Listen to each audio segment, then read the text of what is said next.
এবং আমরা জানি যে এই জিলহজের প্রথম দশক মানে প্রথম 10টি দিন খুবই গুরুত্বপূর্ণ 10টি দিন। আল্লাহ তাআলার কাছে খুবই পছন্দনীয় এই 10 দিনের আমলগুলো, এমনকি জেহাদের চাইতেও বেশি হাদিসে এসেছে। এবং কালামুল্লাহ মাজিদে আল কোরআন আল কারিমে আল্লাহ তাআলা এই জিলহজের প্রথম 10 দিনের শপথ করেছেন। এই 10 দিনের এবাদত আল্লাহ তাআলার কাছে এত বেশি পছন্দনীয় হওয়ার কারণ হচ্ছে এই 10 দিনে আল্লাহ তাআলা উম্মাহাতুল ইবাদাত অর্থাৎ যত মৌলিক ইবাদত আছে সবগুলো মৌলিক ইবাদতের একটা সমন্বয় করেছেন জিলহজ মাসের এই প্রথম 10 দিনে, যেটা বছরের অন্য কোনো সময় কিন্তু পাওয়া যায় না।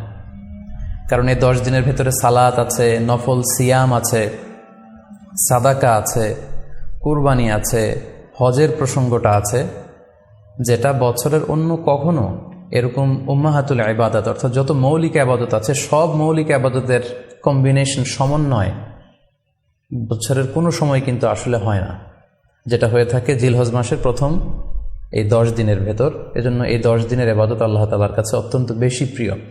এজন্য আল্লাহ রাসূল সাল্লাল্লাহু আলাইহি ওয়াসাল্লাম